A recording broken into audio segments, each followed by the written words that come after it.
she's like, oh, who should I thank for this? The little brunette that you said that you're into? And he's like, haha, no. No, shut up. This isn't guilt jewelry. Anyway, good luck with your dad and his heart attack.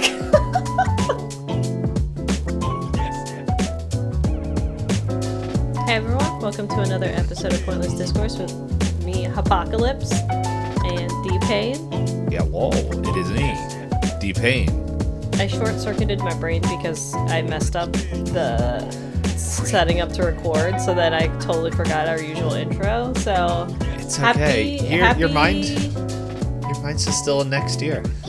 Happy last podcast episode. Is today the last day of Women's History Month? Is that when this is releases? Yeah. Oh. Hello, welcome to the future. Hopefully you were able to celebrate women, because we got to watch a director who hates men, and I love it. Is that she hated men, or was just showing their real selves? I was like, not to say that I didn't expect a lot from her as a director. I just have never heard of her until we decided to watch her. So I was like, oh, I don't have expectations set up. Like, I've heard of Spike Lee, I've heard of Stanley Kubrick, everything like that. So I was like, okay, this will be different, which is going to be good to give us a little bit of, like, and then next month is also kind of a break from, like, super serious directors, but it's a break from America. But it was like, I don't know, I was surprised at kind of how timeless her movies have been. Yeah, we were saying that were we talking yesterday? Is that when we were saying? Yes, because you messaged me when I was in the meeting. Oh, I messaged you, I hate men. Yeah. Let's see. What did I respond? Let's see. I gotta scroll up. Oh yeah. No, this is what you said. At 8:18 p.m. while I'm in the middle of a meeting. Lupino is great at making men be awful. And I responded, I thought he was a pretty cool guy. Pretty good guy. But spit take. Yep. If you guys are unable to read sarcasm, it was there. They were quoted. And then it was like I was watching it, and all I could think about this movie. Oh yeah, it's like as I was watching this, all I could think of is that this is just Hop's favorite character. Hold on, favorite for air audio quotes. listeners. Area quotes for the past few movies. To where she responded with. Is that Dr. Evil? Is that his name? I think so, from the Austin Powers movies. Yeah. Doing allegedly. But as I said, and you did agree, there's a lot of interesting things that I will talk about when we get into spoiler town. That this movie shows, and that is still happening today. Like, this would have been really interesting if we were able to get your friends that watch The Lobster with us to get her take on this. I mean, I don't know if she specializes in any particular type of therapy, but if she specializes in couples therapy, this probably would have been one of those, like, real pick the brain kind of things. Yeah, I don't know. It would have been they would have been good to get on here. Like, that's the thing. We didn't know much about what any of the movies were. Like, I didn't look up any of the movies. We're just like, okay, these are the movies that we can actually find online for her. We can find these movies, and there's 5 of them. And we didn't have to spend any money. Yes. Which is even better. Yeah, so I don't know when the next 5-monther is. Or 5-weeker is. I think it's... Oh, in June. 1, 2, 3, 4. Kurosawa. Well, now you guys know what we're doing in June. Preview. Yeah. So, but yeah, hold on to your butts to the end of the. I always get not confused. I always wonder: do we want to let them know what we're doing next week now, or do we want to let them know at the end of the episode? Oh, because we do go to Spoiler Town, so they might get lost along the way. Yeah. How about this? Why don't we let them know what we're doing right before we go into Spoiler Town? Oh, so that might be the end of the episode for some people who want to go back and watch the movie. That's totally fair. If it's like a mid-episode ad break, but we don't actually go anywhere. I do like how we keep getting emails. Would you like better understandings of your statistics? I think we can understand them just fine. Yeah, we can read the single digits.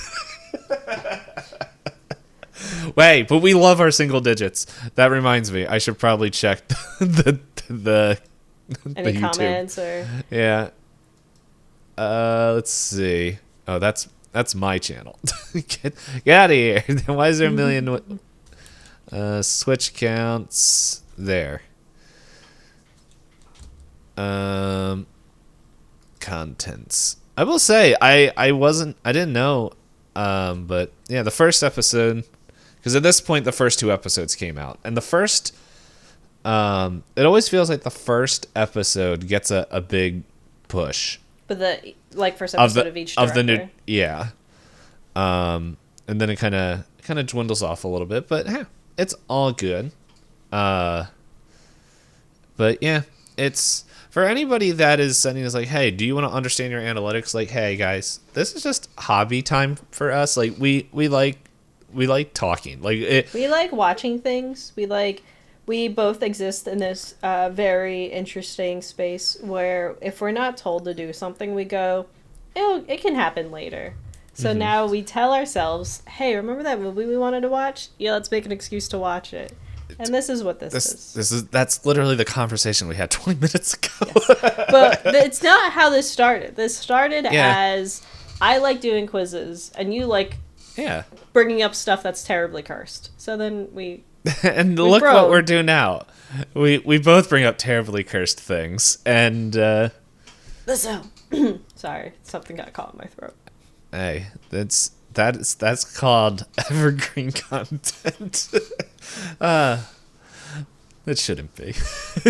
But if what is it? Something only truly dies when you really forget it. And man, did that movie really make sure that we would never forget it? It lives on. Mm-hmm. It is immortal. It has a sequel. But yes, so we'll do that right before we go into Spoiler Town. Like we'll have like the director when they come onto the train and be like, we're gonna head to blah blah blah. Put on your seatbelts and laser guns. I don't know. Imagine her movies with laser guns. There was a gun in the last movie, so it's not completely unbelievable. I'm pretty sure that I'm blanking on the name of the thing. Outrage would have been a lot shorter. Very good point. There would also probably not be a lot of that town left. So there's that, and then I'm trying to think if there's anything else. Oh yeah, before we get into the movie, I know for other directors let's say the other directors, which has only been the 2, we kind of, for this last episode, we kind of try to note things that we've noticed that this director does that's in flavors. Yeah. And it's one of those where I'm like, there are a couple things like, but I'm not 100% sure if that's just was something done more in the 1950s, like the kind of hearing the character's thoughts. Right.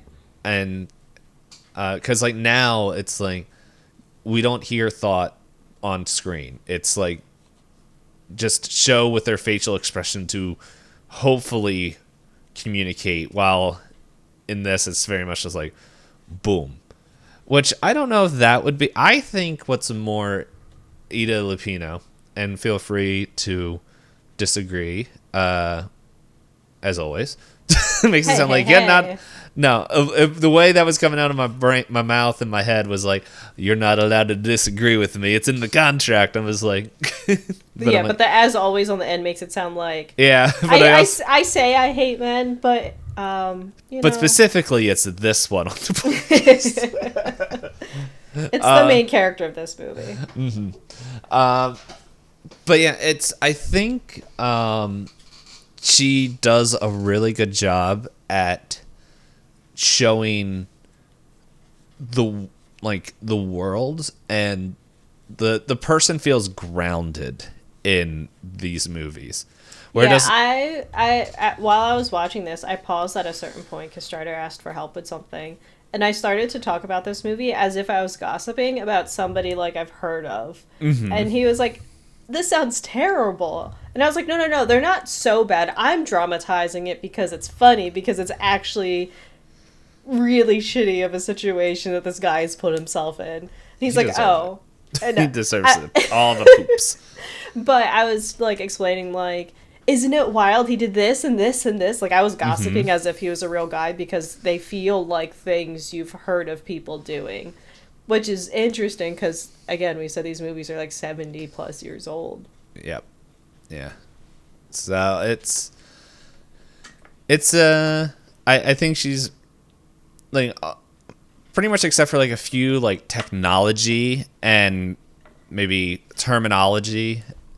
And then, yeah, pretty much I think just that.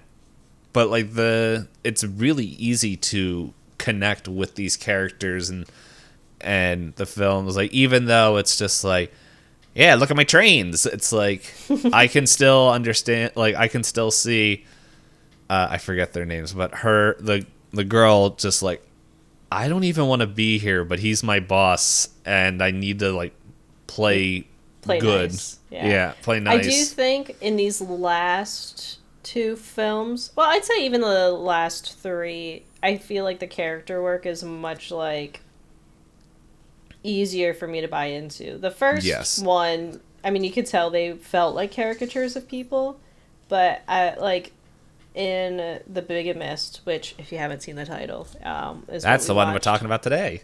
Yeah, The Bigamist especially to me feels like just a bunch of people trying to figure it out.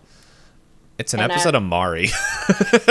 But, like, not told in a terms of, like, I mean, Maury and Jerry Springer have the problem where they incite people to, like, these extremes. Where this one is just, like, I like the whole bit where the guy is like, so why did you do this? And he's like, look, buddy, if you were in my shoes. And afterwards he's like, I get it, but also, like, ew. And I was like, I like that guy. I like that he has the job he has. He should be in that job.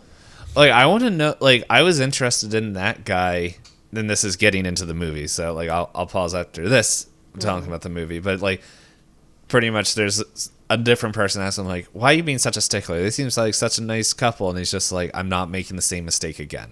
I know, I want to know what his mistake was. I'm like, what was his mistake was? I'm just like, what happened? What happened? But anyway, that's the movie. But yeah, I think, like, especially in I keep forgetting the name of the movies. Outrage, The Hitchhiker, The Bigamist. We definitely saw it in Never Fear, but Never Fear was like a fictional take of her own story. Yeah, closer to a memoir than necessarily. Yeah, but it's like these script. Yeah, but these characters felt like it felt like you would know Harry and Eve and whatever. I'm looking at the Wikipedia because I forget all their names. And Phyllis, like, they seem like all people you could run into. Yeah, you could run into and would know. Like, there's with the Hitchhiker, there's like,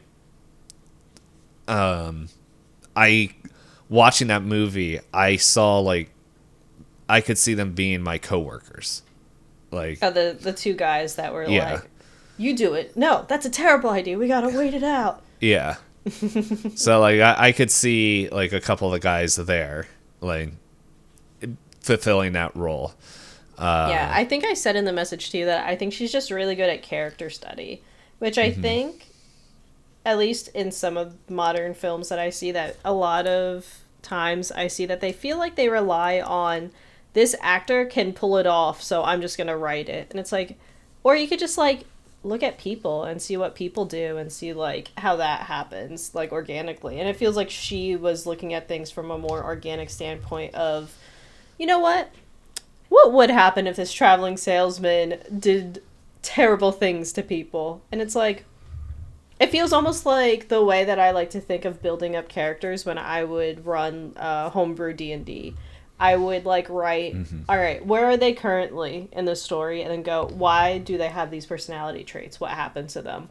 And then kind of branching it out. Because then when I would actually run the character, it'd be like, if someone was like, oh, I'm going to flirt with you. Well, in the past, they had their heart broken, kind of like Phyllis. Like, in the past, they don't like dating because they've had their heart broken, so they're going to be standoffish and weird. And that's exactly how Phyllis feels. Because it takes him a long time.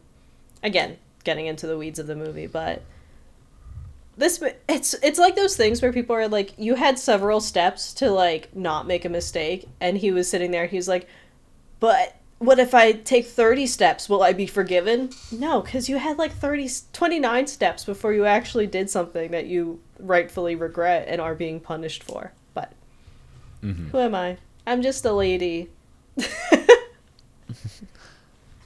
My brain just thought of, I'm sorry. I don't mean to keep reference to that, but it's just like sometimes just like things just come back. I'm sorry. So this is also her last, at least credited director work. She did produce a lot of things. She did write a lot of and did screenplay for a lot of movies. But it's interesting to see how, like, we saw the first movie she directed, which was Not Wanted, the first one that we did, and just kind of, it felt like she had to pretty much finish the project that everybody else had. And then, like, we kind of saw her journey. I think there's only one movie we didn't watch, which was Hard, Fast, and Beautiful. Is that directed by her, or was she in it? According to Wikipedia, she directed it. Oh, okay. But yes, so loosely based off the 1930 novel American Girl by sports fiction author John R. Turness, which was an unflattering and thinly veiled fictionalization of the life of the tennis star Helen Mills Moody.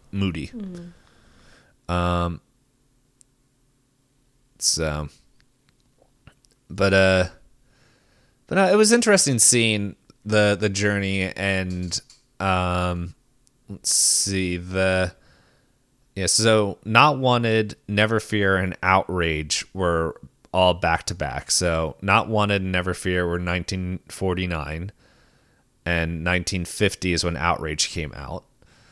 And then Hitchhiker and The Bigamist both came out in the same year of 1953. She did work on a couple other projects. Like, definitely give credit where credit is due. She wrote, I don't know why this is on her thing on the loose, because it doesn't look like she was a producer or a director or a screenplay and writer, but it was probably the Filmmakers Incorporated. I don't know if she started that.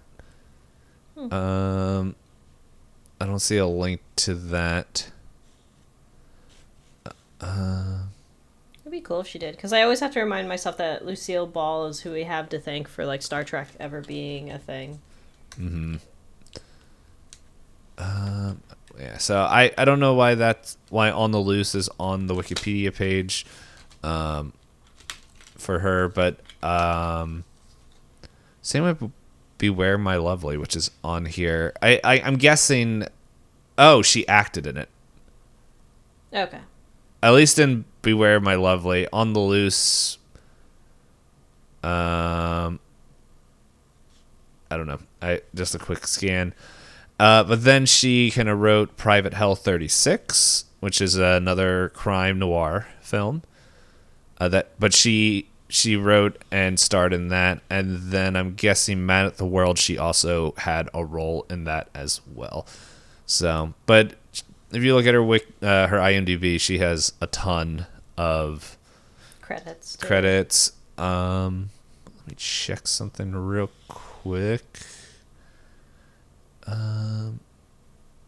Yeah, I knew she passed away. I just, it was in 1995. So, but in August.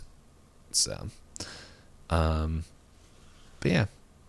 Also, So neither of us are a reincarnation of her. Got it. is that how that works? No, there's I forget her name, but there is like someone who is like famous on YouTube and things like that where she was claiming that, well, I don't know how much she was claiming it or it was, for the internet and to get clips out of it. But I think she was like announced her pregnancy shortly after Queen Elizabeth passed away.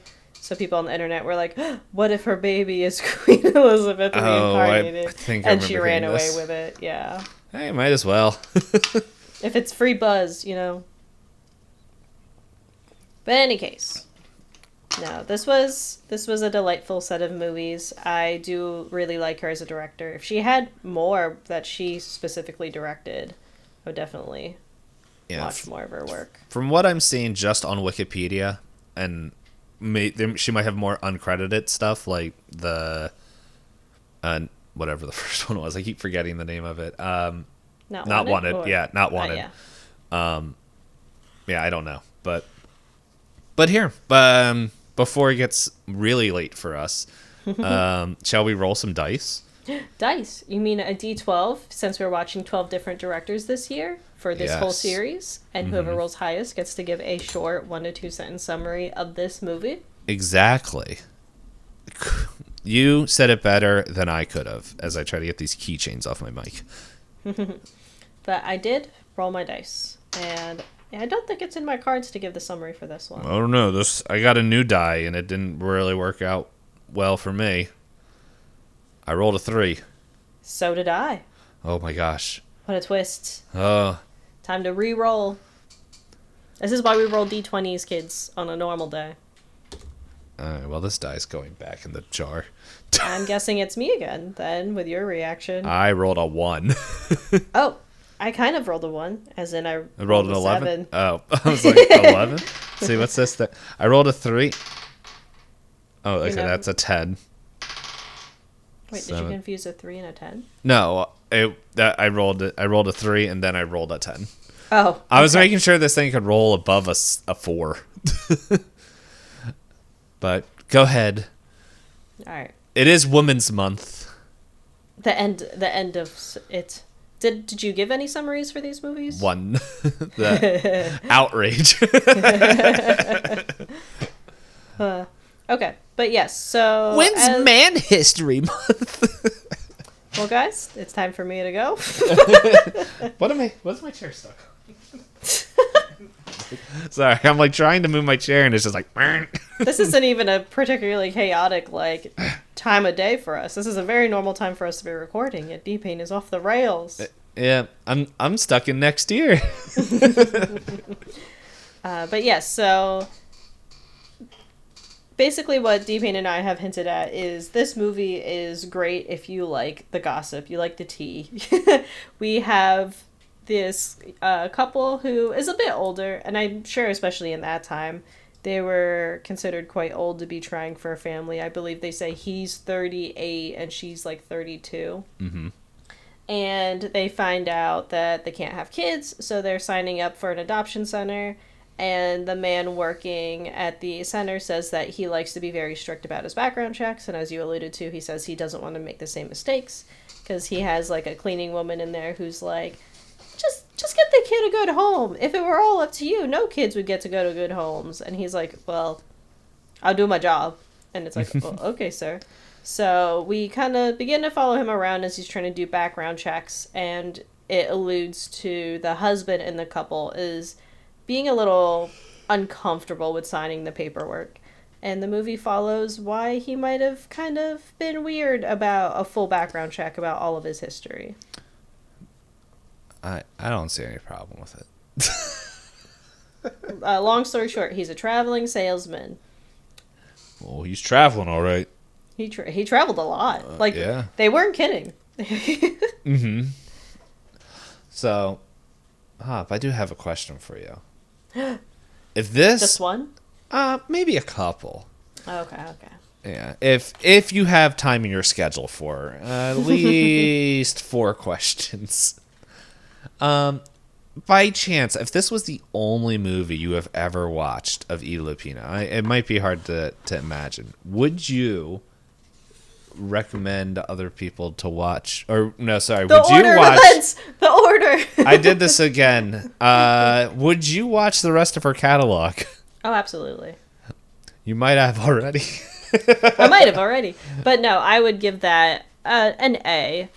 Like, I don't know, like the pacing of this one, like when you think, or when I've been thinking of this series, it's been kind of neat watching it where we go from maybe like earliest to latest, and trying to pick the like most popular, most highly rated out of the ones in their catalogs. But it's been really cool watching each of these movies just kind of grow upon themselves. And this one, like, the characters were great, the pacing was great, the drama was always there. There are good moments of like little pauses between things, but it didn't feel like in some of the earlier ones, sometimes it would do like the cut and be like, all right, we're 6 months ahead. We're like, where did we go? This one would have like fade out moments, but I could understand the timeline. Like, yeah, chef's kiss. Yeah, we definitely had a narrator that was like, we were following the course and not wondering like how much time passed. It was just like, it was the spring. It's like, oh, well, now we know. Yeah, I would suggest, like, I would watch the rest. I would watch. Yeah. I would watch. Well, I guess for her directorial thing, according to Wikipedia, only has one other movie. So we'll see if I ever get around to doing that, if I can find it. But yeah, I think if we did this in reverse, I don't know if very different opinions. Yeah. But I feel like this is her, from what I could see, her being her last movie that she directed. You can just see that, like, it was, yeah, like, good movie. Yeah, like she progressed and perfected her craft, and we see it all out.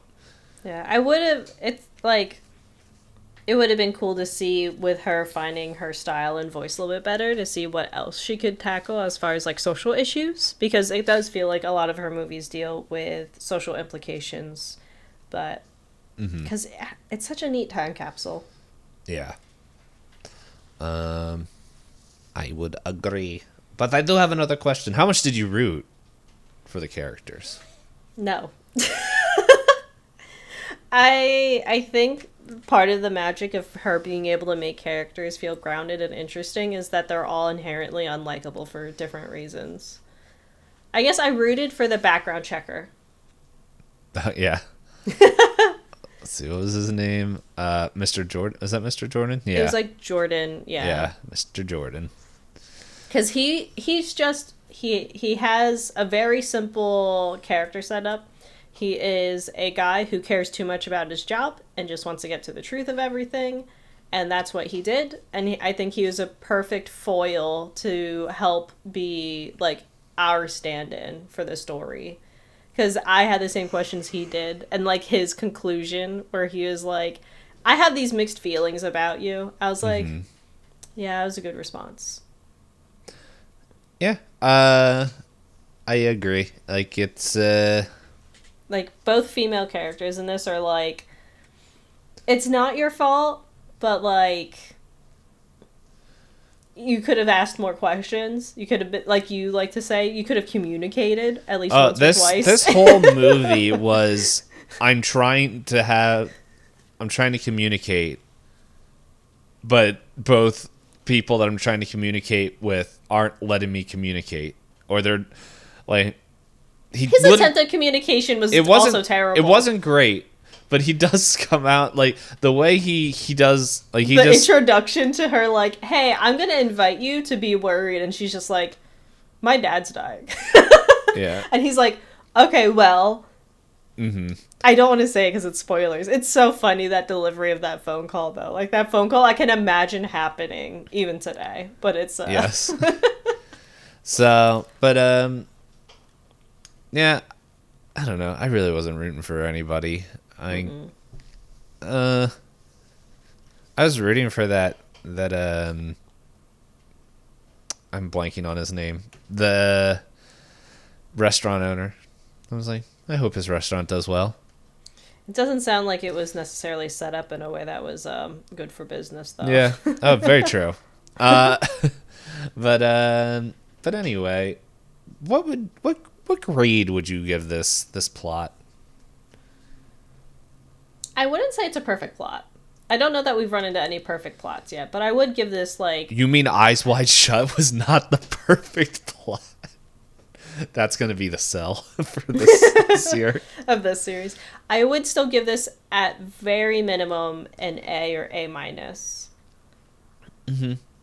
Yeah. Because, again, like, the pacing, the believable characters was all really good. There were some moments where I was kind of like... Things were of the times, so it's not, like, perfect and not... like my cup of tea, but it makes for some hot gossip. Like if you said the plot of this without telling people like it's a movie, they would probably like it would make a great like Reddit, am I the asshole? My wife wasn't paying attention to me. I'm pretty sure they're there. I would agree. With like the A minus A, like it was good. And then all thought process left my brain. There's, oh man, essentially this whole movie is like that, like, accident happens, freeze cut. I bet you're wondering how I got here. Well, let's go back. And that's like at the time, like, doesn't she do something similar in the beginning of Not Wanted. Yeah. Because she's going to court. Yes. Yeah, Not Wanted is that as well. So, like, what that she one started... has the very literal, like... How did I get here? Yeah. Womp, womp, womp. But yeah, it's... I feel like this, rather than just seeing it all play out, it was interesting having him be interrupted by Mr. Jordan, like, at different points. It's just like, I don't understand what you're thinking, and all this stuff. He's like, well, let me explain. And it's like, well, suck to suck. But anyway, oops. So, how likely would you recommend this movie to others? Yeah. This is the one I would recommend to people, actually. Mm-hmm. Because, I don't know. Again, we've kind of alluded to it in a lot of different ways where it's so toxic of a movie. And it's really easy to buy into the premise. But again, it would be hard for me to recommend this and have people watch backwards in their catalog. I think The Hitchhiker is kind of its own movie because it's more of like a thriller suspense almost. But I guess like this and Outrage would be like, I don't know. I think we've said it with every movie. Oh yeah, this one's the one I would recommend. Yeah, like Hitchhiker doesn't feel like it's the same director a little bit. Not in a bad way, but it's quite different. Yeah. So with all that being said, it's like, yeah, I would also agree. Like I think Outrage and The Bigamist would be a fun double feature. Oh, yeah, if you go to, like, a drive-in theater and that was the double feature, yeah, that'd be great. Mm-hmm. And, yeah, you everyone would be upset for different reasons. Yeah, and I feel like the one we watched, I almost said the one we watched last week, but we went for recording schedule, we watched two. The Hitchhiker, I think would, I don't know, there's probably another kind of movie like that. You know what, the Hitchhiker almost feels like a Twilight Zone episode. Yeah, but very grounded. It doesn't feel as surreal. It feels almost like a classic movie version of that old that one like daytime television. What would you do with John Quinones? Oh, with shoot, I'm forgetting his name, but Riker. That's They do the whole setups of like, this grandmother's being harassed. What would you have done differently than the people in this? nothing. Joined in. She had enough life now. Other silly thing that I keep laughing at is every time I see the radio picture things, radio picture incorporation thing, I just see RKO and all I can think of is WWE because I think that's the name of one of their like moves. Wrestlers. Oh yeah. It's like all I know is like the special move that they do. I don't know what it actually is. But yeah, are we ready to have a quick advertisement before we go into Spoiler Town? Let's let the people know what to expect next month. Yeah. Nothing. We're closing the podcast. News to me. Nah, I'm joking. Especially after the conversation we had an hour ago. So next month, so for the next, I guess this is a good way to go into this, the next 2 months, is like if we looked at it, we tried to find something to fit with everything.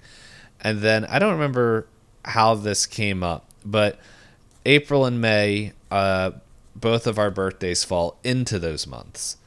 And so we're like, all right, well, let's give a birthday gift to ourselves and choose the movies that we like. Choose the director and you choose the movies, and the other person has to deal with it. That's probably more for me to Hop rather than Hop to me. I appreciate the movies that you picked. I just don't watch. I don't seek them out on my own. Oh, I'm just saying in general, the movies that I like in the past. What you bring to the table. Yeah, because I'm like, I sort of remember this. This will not be another Cell, okay? I will say this right now. So we are... I've already seen one of these. I don't remember it very well, though, because it's been a long time. So. But we are watching the director Wilson Yip. And we are watching actually a whole series for the month of April. We are watching the Ip Man 1 through 4. I am excited for this because I don't remember if I mentioned it on the podcast, but maybe like a month ago, maybe 3 to 4 weeks ago, I watched a movie called Twilight of the Warriors. And I'm sitting there and I was like, oh my goodness, this is really fun, which is another kind of Cantonese gang movie. And I was like, man, this seems interesting. Like, why am I like what? Like, I was recognizing different things, and then I saw one of the producers was Wilson Yip, and I'm like, oh man, the styles there. Yes, and I enjoy these movies so much. I have them all somewhere, but yeah. So we're gonna be going into that, and yeah, we'll be I think touching a genre that we haven't touched at all, which is kind of like the closest we've gotten is the samurai armor. Or for the Christmas movie. No. Or I feel like we have watched something that had some martial arts in it, and I can't remember which Everything one. Everywhere All at Once had some martial arts. They have some choreography there. Yeah. There. I think we watch stuff that have martial arts, choreography in it, but not a movie that is focused around like a martial artist. Mm-hmm. And I will save all my nerd stuff about it, man, for next month. But but no. So we'll be watching that. I'm just also looking forward to it because it is spoken in Cantonese, which is the language I'm currently in the process of learning. So we'll see how well I do at picking out words. Probably not good at all. So, but with that, the director is coming out, the conductor, and he's like, "Stop yapping to the wind and get in here, because it's time for spoiler train." The spoiler train, choo choo, and I have started the timer. Where do we start? I feel like I start the ride to Spoiler Town a lot, so I'll let you start this time. All right. Yeah, what I didn't want to jump directly into is I love the phone call. The phone call was such a good setup for basically every character in this movie. So, I guess if you haven't watched it and you don't mind being in Spoiler Town, or you have seen this movie and it's been a long time, the context of it is, so we have Mr. Traveling Salesman. He gets found out of having a secret home in Los Angeles where he says he spends like half the year. And the man knocks on his door and he's like, "You have a house. And then you have a baby crying. You're trying to adopt a baby. Can you please just leave? My wife is like sick and hasn't slept for 2 days." He's like, "Wife? That's not your wife. I met your wife." Like that whole like thought process of like, if any of us like went to visit a friend and went, "I thought I already met your wife." Well, this is backup wife. Wife of 8 months. Wife 2.0. So I love where he begins telling the story and he's like, "You haven't been so lonely. And you go looking for a movie to watch and you can't even find a movie to watch. Well, I took a bus because I kind of like movies, but I didn't care about rich people. And I saw her sleeping there," which, weird theme. A lot of sleeping people on buses hitting on each other. Lupino. Hopefully you weren't harassed on a bus.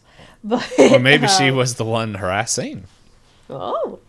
And then it all culminates into him having a phone call with his wife because he says that the reason he sought out attention from another woman is because his wife is too good at her job and makes him feel like a baby. I mean, she was all business talk and never talked about us anymore. And he's on the phone. "I cheated on you today." She's like, "Oh, that's funny." He's like, "You don't think I could?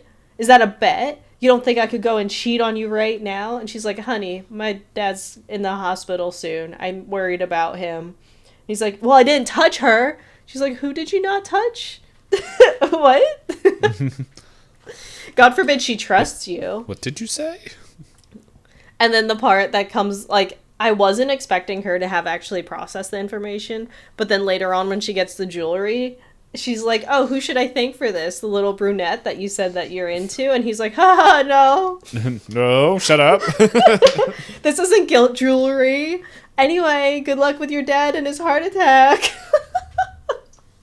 I was like, what a sick man. "I'll make you a couple drinks because your dad might have just died."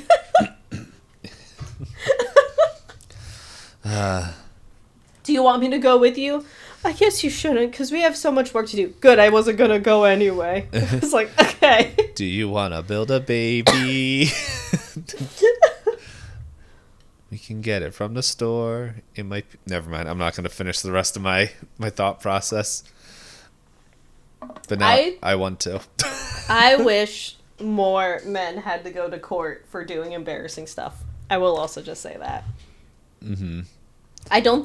Was adultery like a punishable crime in the 50s? I think so. You can look it up. We have the internet. We do have the internet. Was adultery. I think I spelled that wrong. Oh, well, the internet will fix it. Illegal.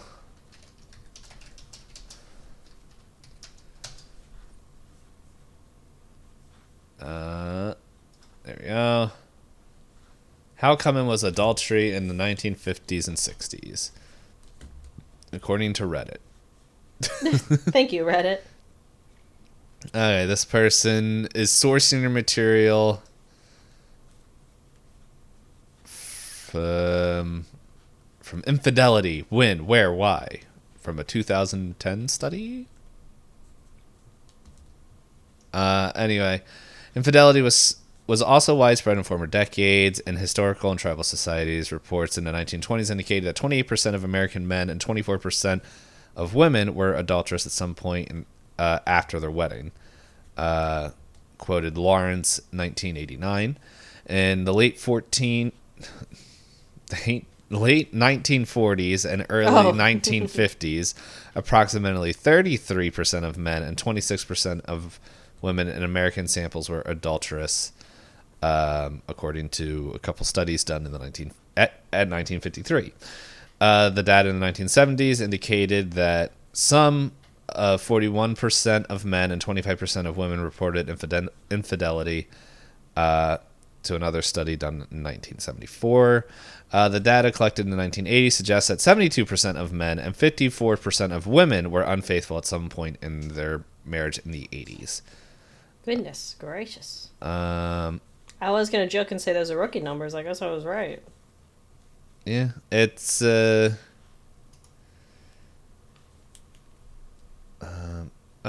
historic times we saw a rise in adultery. Oh my goodness, why it's so bright. Well, okay, that's like goes back to ancient times. Let's see, adultery laws according to Wikipedia. Is there America? The United States. Okay, the United States is one of the industrialized countries to have laws criminalizing adultery. Laws vary from state to state.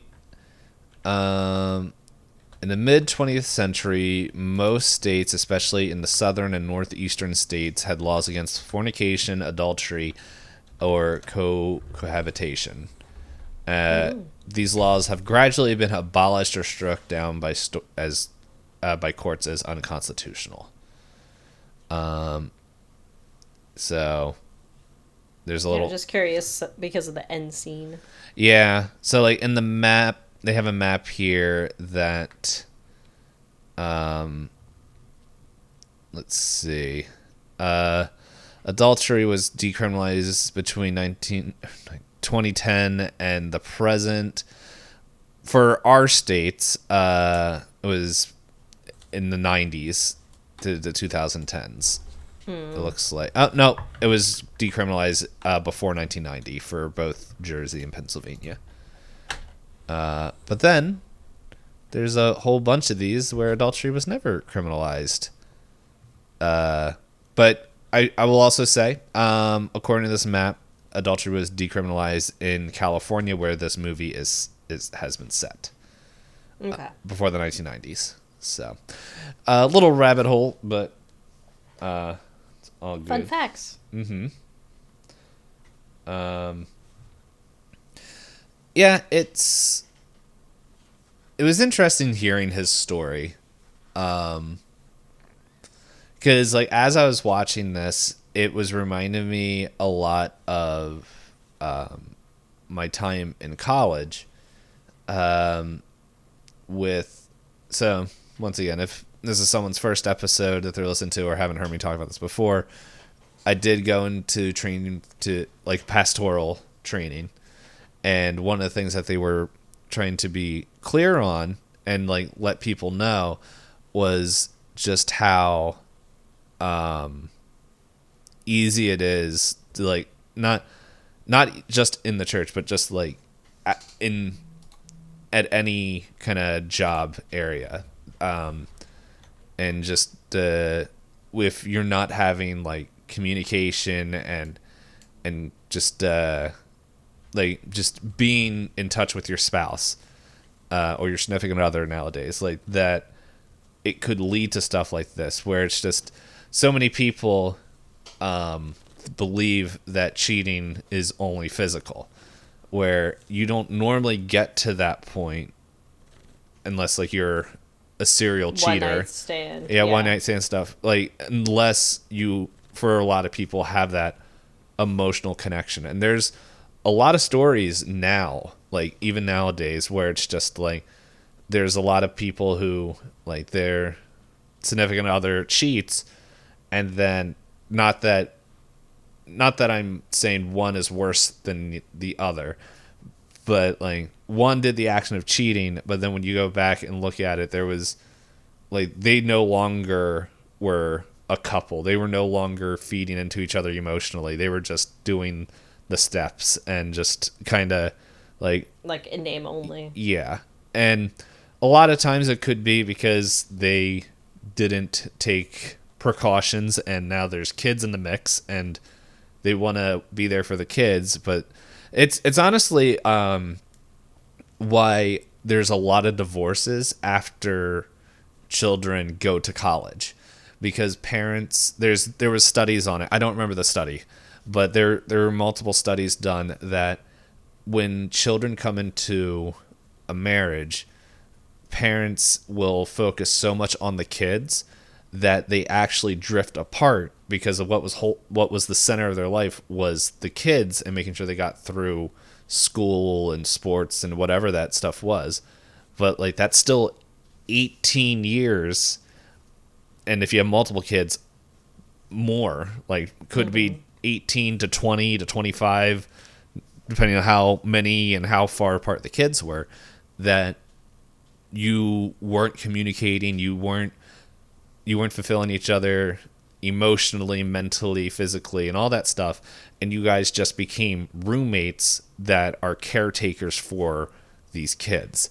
And so there was a lot of studies, like, after kids go to college, why all of a sudden mom and dad are no longer together, and it's because they weren't staying focused, and like, not staying focused, but they weren't building into each other. And like, you can kind of see that in the beginning of this movie. Not that I'm saying that one, like, do I agree with what Harry was doing? No. Like, he should, as soon as he like had that first interaction, which there was an attempt, it was a very poor attempt, but that should have been the wake up call. Because you can see it in the movie where he was like, oh my goodness, what am I doing? And I can see where this road leads. Let me go and talk with my wife and all that stuff. But it was like, that's not a conversation you have over the phone.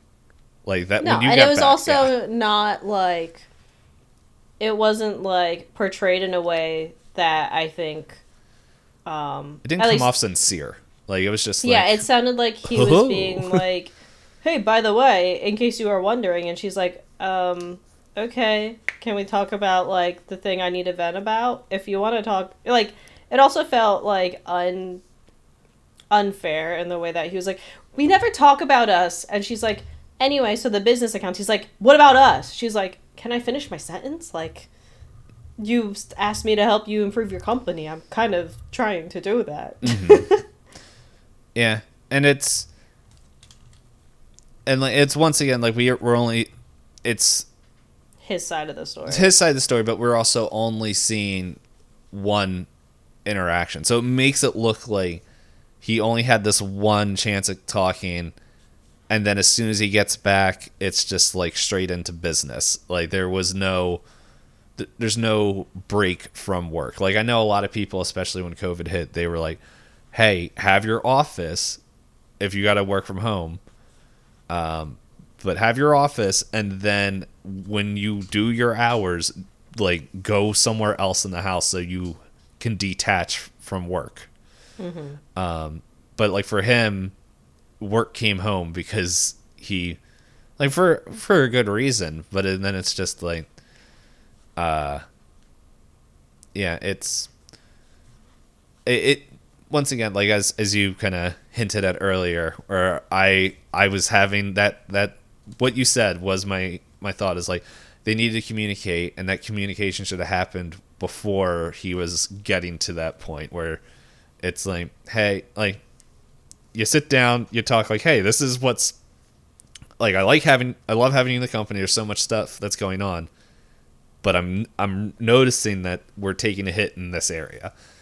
But if we did that, we wouldn't have a movie. So. Yeah. And I think the thing that's a shame is she does eventually come around to, like, admitting, like, I lost myself and my self-worth because I got the news that we can't physically have children, so I got myself lost in the company, and that's unfair for me. And he's like, well, I already did the worst thing we could possibly do in a marriage. And she's just like, you can tell she's kind of getting the, like, weird vibes. Like, things are different. Mm-hmm. What he should have done is killed Phyllis and then adopted the kid.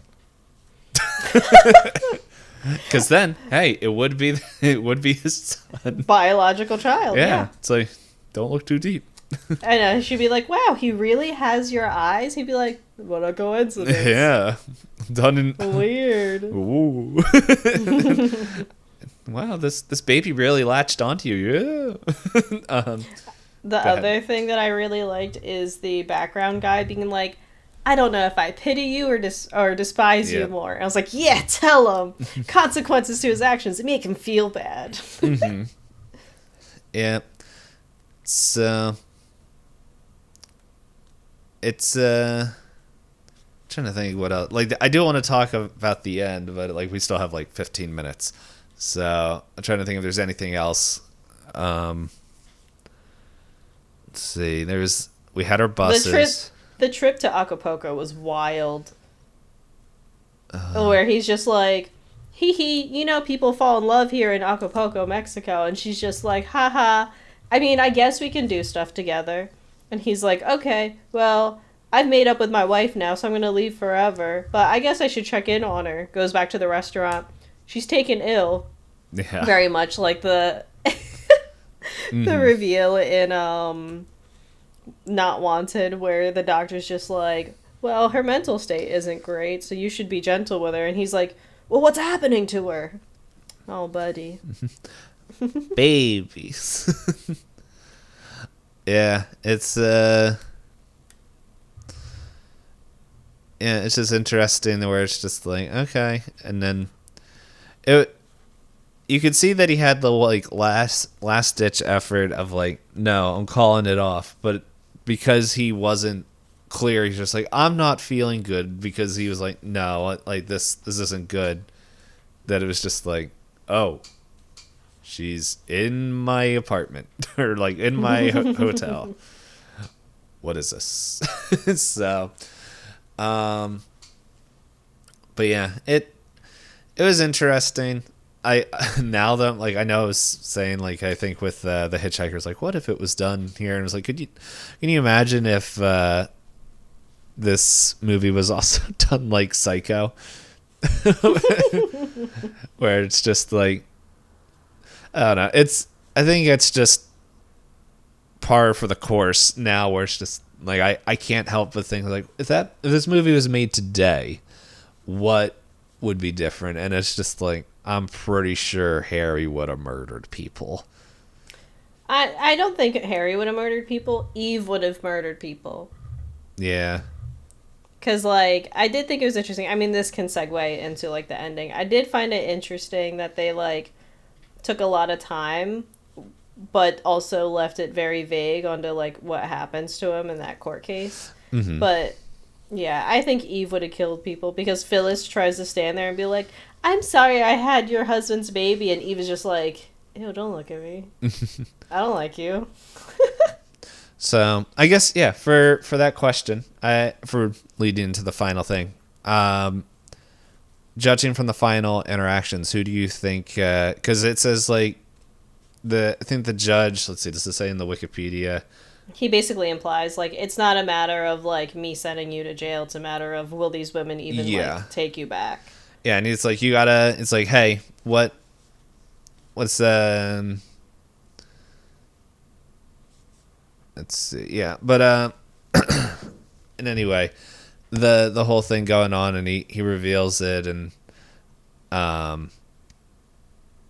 because I forget how long they say his sentence is, but it says that he still has to like take care of both women. The alimony, essentially, yeah. And so, but in the end, there's like kind of two different reaction. Like, there's two like looks where it's just like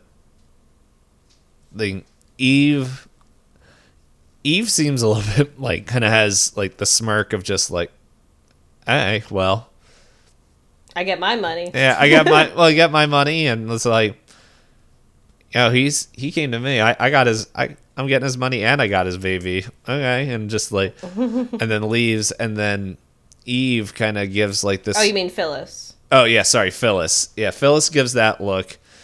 Like, and Eve kind of gives a look of just like, well, who is this guy? Yeah, just like, what happened. But like he at both Harry's like looks at both of them kind of Peas. yeah, like Sorry. yeah, like I'm sorry. So I guess I ask, who do you think he would go to once he's out, and would either, if any, would accept him back? I think at his core, he would go back to Eve because, like, again, as much as he says he loves both women, I think he feels obligated to Phyllis. But he actually, like, I mean, he's been married to Eve for, like, what was it, 8 to 9 years? I think it was 8 years. Yeah. Oh, yeah, they had their 8-year anniversary when when she almost caught him. So I think, yeah, when she visits him, he's like, the shoe almost dropped. Mm-hmm. And the guy's like, can you take me home, sir? And she's like, home? Where's home to you? He's like, hotels. They're like home to me now. I thought that kid was going to, like, stalk him and, like, reveal his, like, true identity or something. Well, he kind of did, but just not to her. To the Phyllis, yeah. Yeah. But I feel like he would try and go back to Eve, but I think Eve would say no, because Eve realistically has become fully independent at this point, right? She has, like, she does better at selling things than he does. Because he has that one moment where he's like, and she got so good at business that this guy who I could never get to accept an account, she used her womanly touch and, like, made a big sale. And I was jealous of it. I was like, ew, get out of here. But I think she would say no to him, and that Phyllis, I think, would take him in. Because Phyllis, based on the way they set her up in the story, is kind of fully dependent on him. Mm-hmm. Because, like, she stopped working at the restaurant. She doesn't seem to have, like, other family or anything either. Yeah, because wasn't her dad in Texas or... No, Pennsylvania. Yeah. She was from Pennsylvania. Yeah. Farmer's daughter, yeah. Yeah, so... What about you?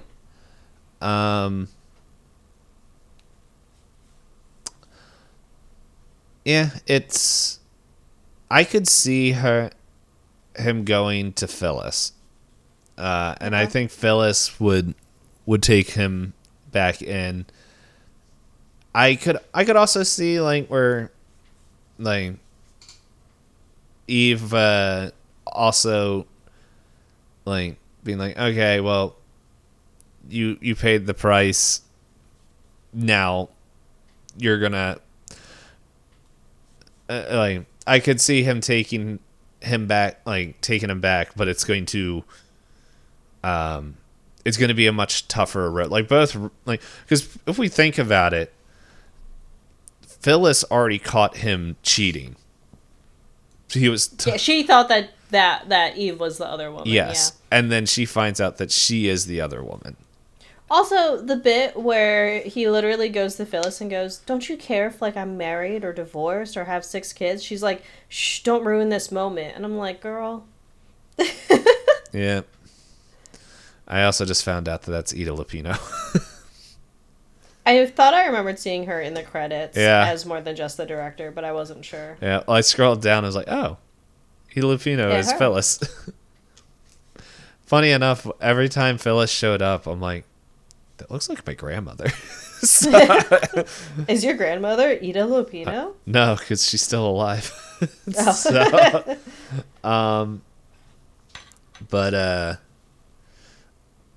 yeah, so I could see her going, like, I could see Eve taking back Harry, but it's just like, it'd be a lot of trust to rebuild. Yeah, a lot of trust to rebuild, and almost, like, holding that, like, because she had, like, a look of almost pity towards him, but not like, I'm sorry for you, but just like, why, like, we were finally gonna get a kid. We were finally get a kid. We were finally, like, not only just progressing business wise, but we were progressing, like, and finally, like, kind of realigning family. Mm-hmm. And Phyllis, I could see also being like, no, you know what? Like, the town already knows that you were cheating because you got caught with your wife. And so it's just like, okay, if it all comes out, like, what do I care? Like, it's just make sure your son's it yeah. was his son, right? Your Yes. son's taken care Yeah, of. so it's like, make sure your son's taken care of, be in his life, raise him and all that stuff, and just make sure that Eve's taken care of. So it's I don't know. I could see arguments for both. And this is like, I'm trying to remember. I feel like Harry gives a sadder look to Eve than he did towards Phyllis. Yeah, it's probably like you said, like, for that, if we're imagining, like, the character in himself is like, well, you kind of already knew I had this going on, so. Mm-hmm. Because, yeah, Eve has the moment where he's like, I'm gonna go to jail now, honey. She's like, what are you talking about? He's like, you should, figure things out and assume that I won't be in any future affairs. And she's like, what? Like, the whole balcony scene, and she's like, wait, those are cops? Mm-hmm. What did you do? Yeah, so, like, she was definitely blindsided, and mm-hmm. Yeah, and it is some, like, it is good storytelling where he's like, I was gonna let her know, I was gonna tell her right there. It's like, my dad, his heart exploded. Oh no. Okay. I can't tell her here. I can't tell her here. And then it's like, my dad died. He wanted, it's like, and there's like, this is the perfect time for me to tell her. He wanted you to have his watch. It was handed down from father to son. And since there was no son, it was like, it's time for you to have it. And he's like, I can no longer leave. I'm in too deep. So, but yeah, we got like 3 minutes left, but as you said earlier, which I was definitely going to say, 90% of the problems here could have been handled with some actual communication. And the other 10 would be like, well, probably, and this is me not knowing how sales work, and definitely not knowing how sales work in 1953, but mm-hmm. Like, hey, if this is a problem, you just don't go back to LA. Like, don't put yourself in this situation that you know. Yeah, which they do say that he was trying to find someone to take over those accounts so he could spend more time in wherever they are. I just wanted a weekend with Eve. Yeah. That's what he keeps saying. Mm-hmm. Except he was busy having weekends with Phyllis in a van down by the river. So. If only he were that secret. If he got a frickin' house. And he didn't even change his name. He just put his name in the phone book as his full legal name. Does he go by other names? No, he's just Harry. Are you sure? Because his desk says Harrison. Well, I guess that's short for Harry. Or Harry's like, short for Harrison. That's my birth name. Now you can leave. Okay. It's just like, that baby didn't cry. He would have gotten away with it. Insert Courage the Cowardly Dog. Yeah. Stinking baby. You make me look bad. Booga, booga. Wait a second.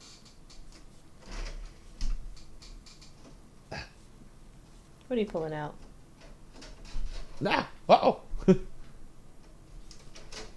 All of this, for any audio listeners, is happening off video camera screen, so I have no clue what's happening. I just remembered. I still have the Courage the Cowardly Dog in my computer. Season 1, Disc 2. Yeah, I don't know. I don't really have anything else to say about this movie. Fun movie. People should watch. Yes. Please don't remake. 2 thumbs up. Leave it as is. Mm-hmm. Yeah. As they would say in Mandarin, little, which is 6. You say 6 over and over and over and over, and it means awesome. And this is how you do 6, like how you count, like in your hands. Fun. Yep. Which, for anyone that's wondering, it's just your thumb and your pinky out. Like a phone call. Mm-hmm. The really fun thing is, it's like in China, 666 means awesome. In America, ooh. Now all of America, specifically, like you said, you're reading your horror book set in the... Yeah. Oh, man. Surprisingly enough, that number has not come up. But a lot of other stuff has. So, but yeah, so in case you dozed off in the middle of the episode, Ip Man, Wilson Yip, we are starting that next week for the month of April. And yeah, it should be a grand old time.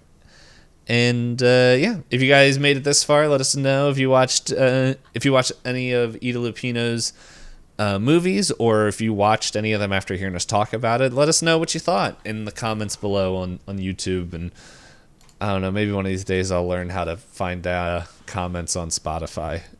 One of these days. One of these days. And as I'm like, I'm going to just do it right now. I'm going to not figure out. I'm just going to look on the thing. And I was like, yeah, I don't know. Yeah, I don't know how to tell if there's comments on anything. So, it doesn't make it too easy. But any poops, do you have anything you would like to say? Huh? I don't think so. My brain has officially emptied of all thoughts. Sweet. And on that note, eat more pizza. See you next week. Doodles.